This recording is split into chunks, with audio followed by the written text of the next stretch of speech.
This will be a video on chapter 27 of Anatomy and Phys 2, Fluid, Electrolyte, and Acid-Base Homeostasis, right? So if you've taken chemistry, which I'm assuming most of you have, there's a lot of this in here. So this is the chemistry chapter of the urinary system.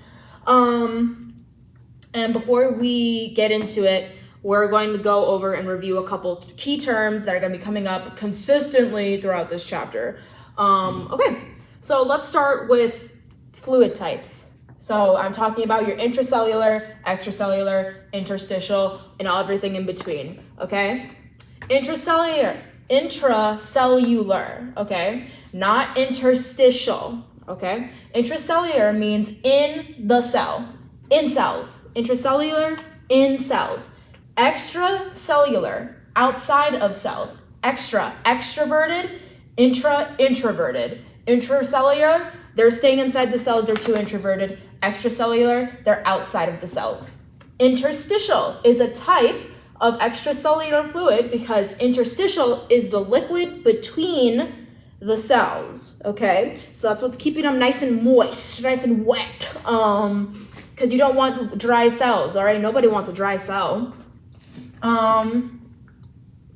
So it's important to understand that interstitial is a type of extracellular fluid, and it is between the cells. That's the fluid between the cells. So if a fluid's between the cells, it's also outside of the cells, so that's why they're called that, okay? Let's see. Also, between, like intermediate, between cells. There you go. Those three consistently going to come up in this chapter, all right? So it is important to understand for anything in this chapter to know the difference between those three and everything else I'm about to talk about. Whoops. Okay, there's two hormones that people will get mixed up, okay? And that's antidiuretic and aldosterone, okay? Antidiuretic is secreted in the posterior pituitary, okay? So I don't think we need to remember that for this exam, but it's important to know that. ADH, antidiuretic, only retains water. It does not retain solutes, okay? So if antidiuretic is present, if it's secreted by the posterior pituitary, it is going to retain water, all right? Like sodium, chloride, shit like that, it's still pretty free to go wherever it wants, okay? Maybe with a little more barrier. Aldosterone, on the other hand, secreted by the suprarenal, that we're just gonna call it the renal glands, is H2O, water, and ions, okay? So if aldosterone is secreted, sodium is going to be retained, okay? So we're just using sodium because sodium's a big thing in here. So if aldosterone is secreted, water and ions will be retained. If it's just antidiuretic, usually it's just water. Okay, so I brought up a little term keyword, secretion. We have to define the differences between a couple phrases, okay? These are also important for the chapter 26, just the regular kidney filtration and everything. So pay attention to this because you guys are gonna have to go watch that video if you want to understand how, where these processes likely occur. So excretion, all right? Excretion, the process of removing wastes from the body, okay? So the kidneys will excrete, say you're on a really high protein diet, and you just have all of this free floating protein that your body just doesn't need and it doesn't want. So it's going to go ahead and filter that, which we'll get into, filter that into the kidneys. The kidneys will then excrete it from the body, okay, through the process of urination. And there you go. That's excretion. Excretion, getting it out of the body. Reabsorption, the return of water and solutes to the body. Okay, so reabsorption means that it's not getting filtered out. Okay, you're not getting filtered, you're staying inside. The kidneys are like, nope, I need you, you're staying with me. Okay, that's what reabsorption is. It's in the name, reabsorption. You're reabsorbing what is in, okay?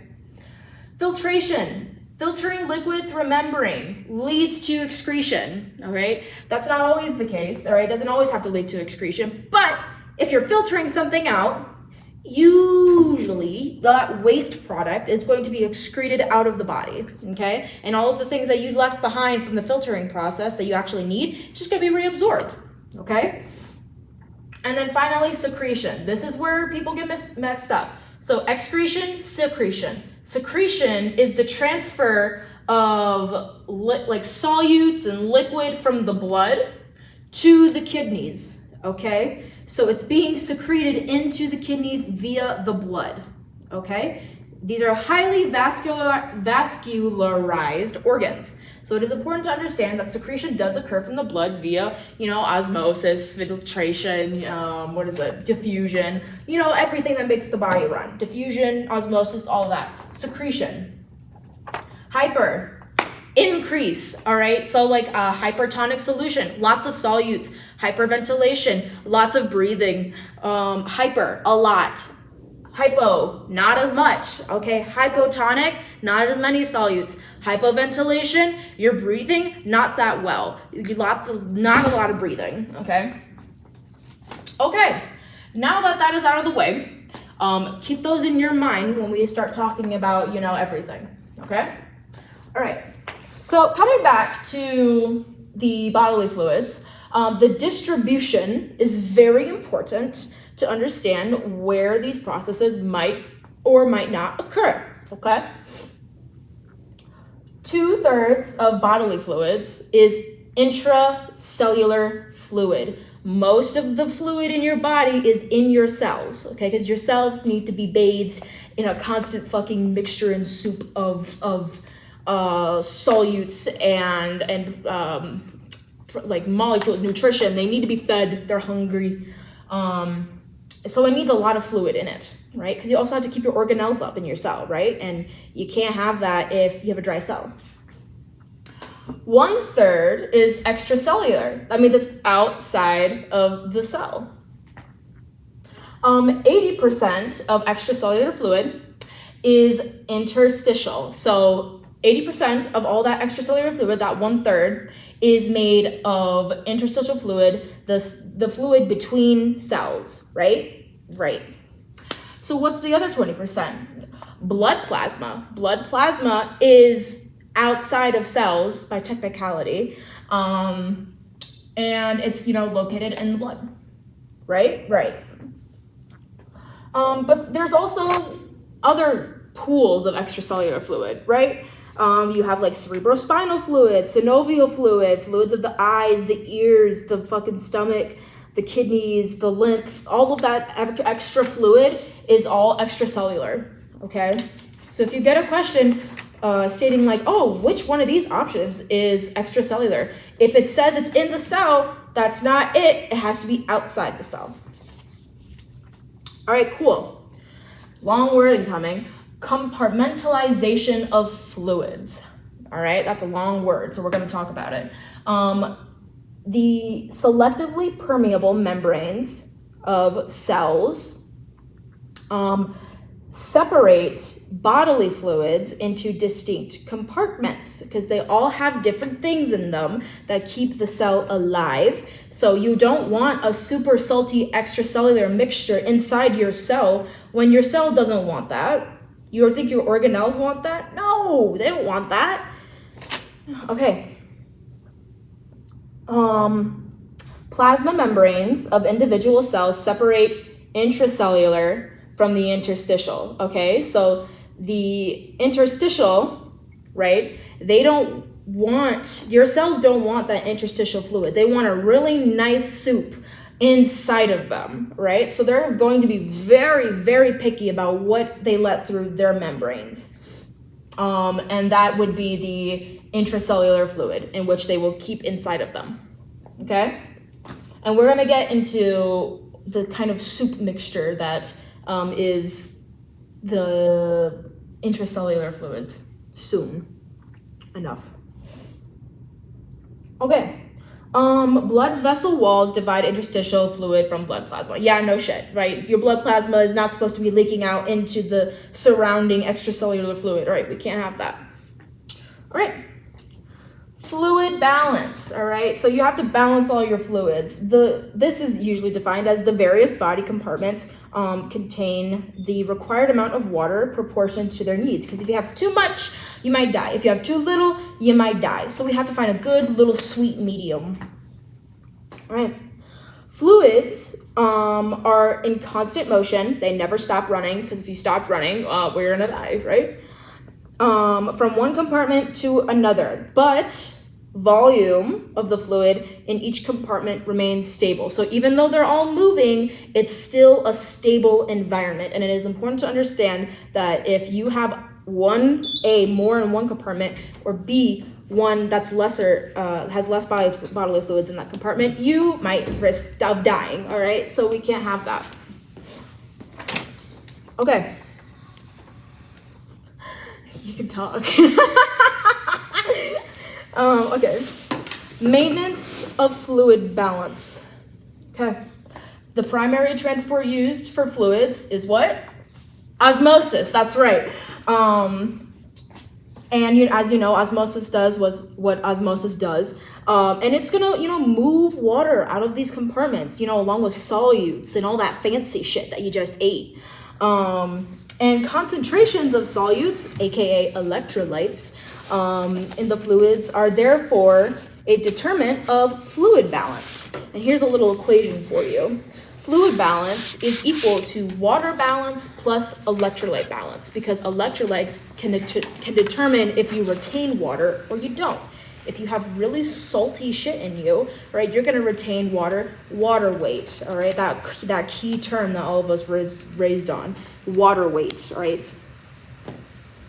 So, and as you guys should know, looking at this little picture right here, we want a nice sweet spot in the middle, like all things. Balance is key. So we want a nice isotonic solution, okay?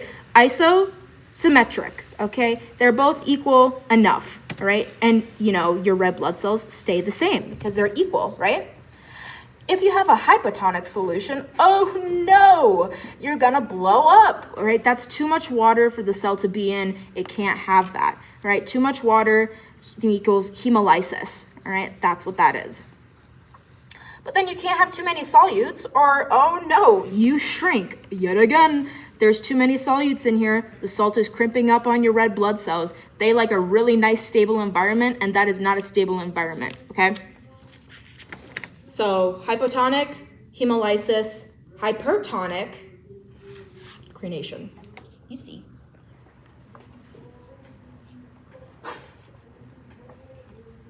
I'm trying to speak, my guy.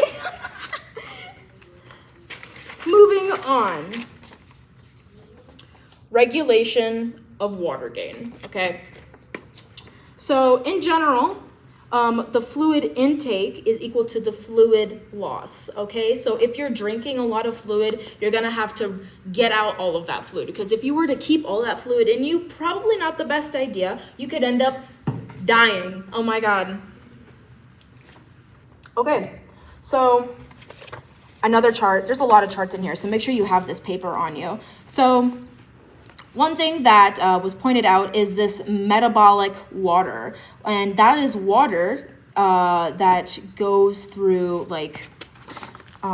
reflects the demands of ATP. So your aerobic respiration, your cells are trying to create ATP. They need water. Okay, they need that water in order to fulfill the process. And that's what metabolic water is. It's the water in which ATP demands in order for it to be made during cellular respiration or aerobic respiration or whatever type of ATP process you want. And so metabolic water is usually like a slight bit. Ingested foods are, foods have water in them. Imagine that. And if they didn't, we probably wouldn't have any food. And that's going to make up like a solid 20%. And then the rest are the ingested liquids, obviously, because those are already in a liquid form. Water is usually coming in a liquid. So hopefully you're drinking your 4 cups of water a day. And then, of course, water loss. Your GI tract uses water. Your lungs use water to heat up air because you need to breathe that air in, so it needs to warm it up.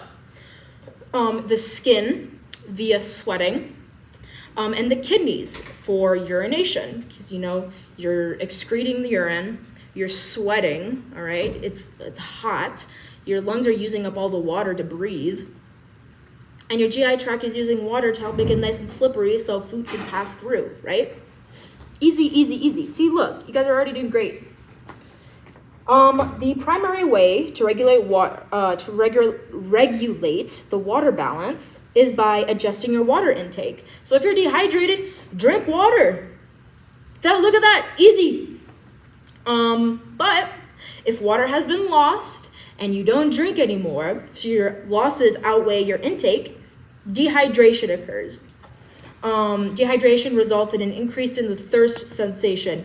Point to clarify, there's no such thing as a thirst receptor. There's a thirst center in the brain, but different receptors, such as osmoreceptors, chemoreceptors, baroreceptors, are going to detect that something's wrong with the osmolarity, which we'll get into in a minute, but there is no such thing as a thirst receptor. Okay, back at it again with more diagrams. Go ahead, take a look at that real quick. I'll try to get as close to the camera as possible. And we are going to go ahead and we are going to explain it. Okay, so say your stimulus is that you're dehydrated and something is happening now. So when you're dehydrated, there's something called blood osmolarity, and that's the concentration of solutes in the water that is currently in your body, okay? Because if that's not equal, something's wrong is going to go on. If you have more solutes in your fluid intake, then you're going to have an increased blood osmolarity. Okay, and it's inverse for water. If you have more water in your blood, that's a decreased blood osmolarity. Okay, so you have increased blood osmolarity, but you also have decreased blood volume because you're dehydrated, so you have less fluids, right? And along with a decreased blood volume, you have a decreased blood pressure because blood volume and blood pressure are correlational. They're proportional to each other, okay? So if you have a decreased blood volume, you're gonna have a decreased blood pressure. Same inversely. And then also, usually when you're dehydrated, you have a dry mouth, right? And you're like, that's not good, all right? You have to drink something. Okay, so we're gonna break this down into steps, all right? So when you have an increase of blood osmolarity, that will indicate to a certain kind of receptor called an osmoreceptor in your brain, specifically your hypothalamus. Your hypothalamus has a lot of receptors in it, and osmoreceptors are a big key to it. So say you have an increase in blood osmolarity, there's more solutes than water, it's all fucking weird. You have a hypertonic solution. Those osmoreceptors stimulated in the hypothalamus stim the thirst center, okay? They stim the thirst center in the hypothalamus, okay? So it's like a direct correlation, right? Osmoreceptors detect something's wrong, and then you have your thirst center. That's all important key. Center, not receptor, okay? Okay, so that's blood osmolarity, right? It's all there. So, osmoreceptors in the hypothalamus stimulate the thirst center in the hypothalamus. Makes sense. So what about blood volume? Blood volume, once it's detected, that means there's usually a decreased activity in atrial volume receptors. There's less fluids, less activity, something's wrong, okay? And those are usually noticed by baroreceptors who, regulate blood pressure because, blood volume and blood pressure, similar, okay? And because there's decreased atrial volume activity, it's also going to send something to the thirst center in the hypothalamus, right? These all go straight to the hypothalamus thirst center. It's important to remember that. Same with blood pressure. Decreased activity in baroreceptors because there's not enough fluid, all right? You're low in fluid, high in solutes. And then these baroreceptors indicate to the thirst center in the hypothalamus, something's wrong. I think we need more fluids in us. Okay, so that's those baroreceptors that are indicated by the aortic sinus reflex. You're good. You're good. You're good. Are going to, send the signal up, and now you're also in the thirst center. And then your dry mouth, actually, no, wait, we forgot something. We can't forget anything. A decreased blood pressure also indicates to something in the kidneys. I want you guys to, think about it real quick. What do the kidneys secrete when you have a low blood pressure? What would be secreted? 3, 2, 1, renin. Awesome, renin. So when you have a decreased blood pressure, your kidneys are going to be like, we need to retain water, solutes, and just water. And renin will do its little thing. It's going to be secreted. And when renin is secreted, what will be secreted also? Angiotensin 2, right? Will be formed, okay? And once renin and angiotensin are formed, those are also going to indicate to the thirst center, in the hypothalamus, that we need to drink. And same with the dry mouth. That's a really easy thing to indicate that, oh yeah, I'm thirsty, so I'm gonna go drink water, right? So with all of these combined, they're gonna fuse into a perception and a sensation that, oh, I need to get a drink of water, okay? So once you drink your water, you increase your water intake, and then this increase in water intake decreases the blood osmolarity, because now you have an even balance of solutes to water, and an increased blood volume because you have more fluid in you, and thus an increase of blood pressure, right? Because blood volume and blood pressure are proportional to each other. And this also relieves your dry mouth. So now you're not thirsty anymore. Easy. Coolio. Okay, so yeah, so we're, like we mentioned before, water loss is greater than water gain. That's when dehydration is, okay? So decreased blood volume promotes the formation of angiotensin 2. This angiotensin 2 will stimulate a decrease in the glomerular filtration rate. So less things are being filtered out, okay? So you're going to retain water, and angiotensin 2 also activates thirst centers. So that is a very important thing. Angiotensin 2, really important. Okay. So now that we got that out of the way, regulation of water and solute loss via urine. Okay, so we talked about thirst, right? And how, we have less water. But what if we have solute loss and water loss in urine? About the kidneys. So loss of body water or excess solutes depends on regulating how much is lost in urine. And other factors will include exhalation and sweating, because you're also breathing out water vapor every time you breathe, you talk, and you sweat. I'm sweating, I'm talking, I'm very hot. It is very hot down here. Okay, so loss of body water and excess solutes depends. Yeah, so it's dependent on how much is lost in the urine, because the urine is where most of the excretion is happening. Okay, you're not losing that much when you sweat. You're not losing that much when you breathe out. It's mostly when you urinate. So the principal regulators. Okay, principal regulators, the hormones that, control the whole process, right? So we've already mentioned a couple, okay?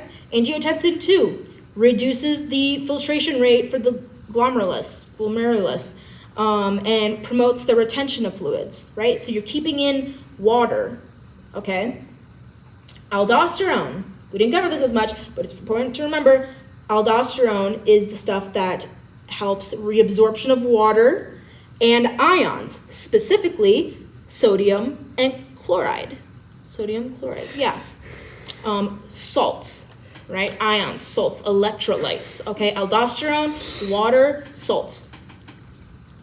Atrial natriuretic peptide. I will not be saying that every time, so it's going to be ANP. ANP elevates NA and water excretion, decreases blood volume. So if you have a lot of water in you, why would you want to retain any more? You're not going to need antidiuretic. You're not going to need aldosterone. So you're going to get ANP on the case, and that's going to tell your body, just like, chill out. Go ahead, go take a piss, okay? And then our favorite, antidiuretic hormone. This only does water. This only does water, aldosterone, water, salts. Okay? Awesome, awesome, awesome. Okay, so now we're back to more graphs, more flow charts. You know we love our flow charts. Take a look at this, take a picture, look at it on your own packet, do whatever you have to do. Let me keep it up for a couple seconds. Awesome. Okay, so what does ADH do to help water balancing? It does a lot. It does a lot. That's a big graph right there. That's a lot of shit it does. So when you have an increased blood osmolarity, okay, so now we have an increase in blood osmolarity, less water, more solutes. Okay, we have to, do something about that. You have a decreased blood volume, so same thing, you're dehydrated, decreased blood pressure, and then other factors such as pain, nausea, stress, all that shit's kind of keep you retained, okay? So what does blood osmolarity do with ADH, all right? Well, blood osmolarity stimulates osmoreceptors in the hypothalamus. Same thing with dehydration. Decreased blood volume does decreased activity of atrial volume receptors. Same thing with dehydration.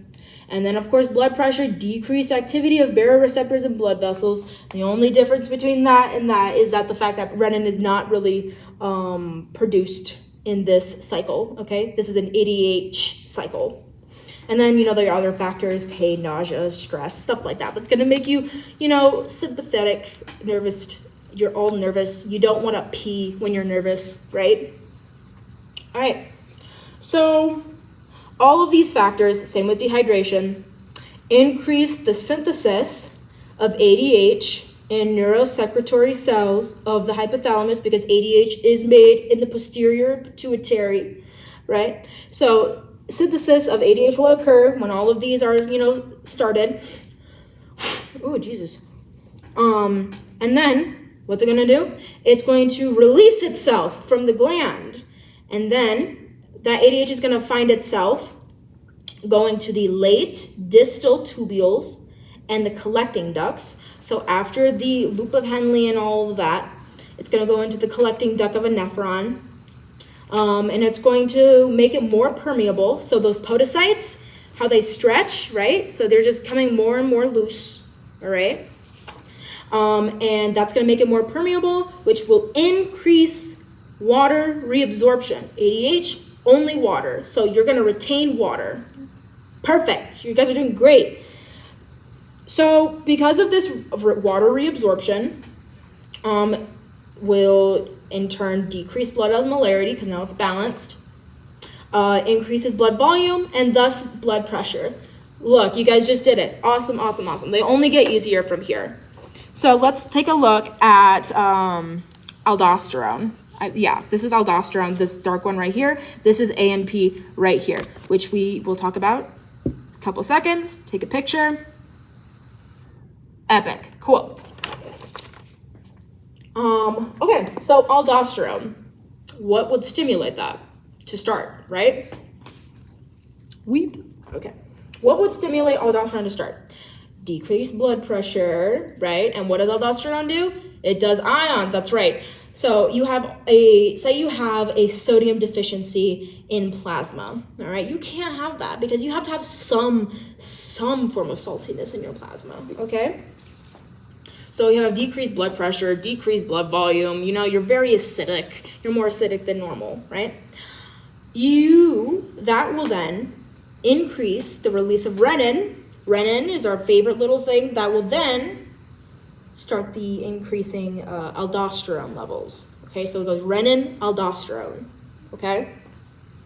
So when you have aldosterone, it's now formed, it's now flowing inside of you. All right, you're aldosteroned up. Aldosterone increases sodium reabsorption in the distal tubules and the collecting ducts, okay? Water reabsorption accompanies sodium reabsorption via osmosis, okay? Because antidiuretic is also released when there's a decrease in blood pressure. So antidiuretic and aldosterone are working simultaneously, okay? Because maybe aldosterone can't fit all that water in it when it's more focused on sodium. So you're gonna have ADH come in, right? ADH is gonna help with that water retention, okay? Because you've just taken the sodium, you're still fucked, okay? Because you need the water, right? You have a decreased blood osmolarity. You need to bring that up because you need it nice and even, isotonic, okay? So, once all of this occurs in the late distal tubules, all right, the increased sodium absorption obviously stops your deficiency in sodium, duh. And the accompanying water, because water follows salt, okay? The accompanying water reabsorption increases your blood volume, thus your blood pressure. Look, hemodynamics all over again, guys. This sucks. I hated that chapter. And this was a little bit better.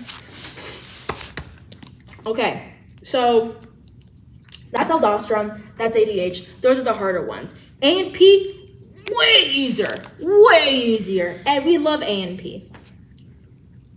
Okay, so say you have a lot of water in you. Your blood volume's high, your blood pressure's high, you're feeling a little dizzy because there's a lot of pressure in your body, okay? This increased blood volume will increase the stretch of the atria because now you have a lot more fluid in you, right? So a lot more fluid. And what is this going to do? This is going to release atrial natriuretic peptides, okay? ANP. So what does ANP do? It's going to go ahead. It's going to go to the kidneys. It's going to tell the kidneys, no, I don't like this. So that ANP, remember, it's the opposite of aldosterone and ADH. It's going to allow Na, or sodium ions, excrete into urine. So you're getting rid of solutes that might help you retain water. And then water will follow sodium, and thus water will also be excreted out of the body as well. So you're decreasing your blood volume while also decreasing your ion count, okay?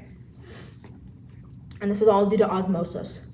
So of course, once excretion of water and solutes are done, that's going to cause a decrease in blood volume and blood pressure, like everything else. So now you're back to normal. Awesome. That's a summary. That's, again, a summary. Okay, moving on. So water shifts, it's a constant motion. We know this already, right?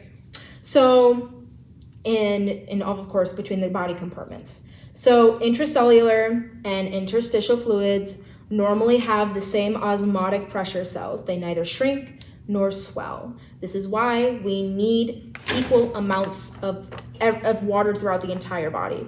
Because if you have one that's higher pressure than the other, osmosis is going to just occur randomly, and osmosis goes from high to low, right? So you're just gonna have all these extra, processes that you don't need to be happening, okay?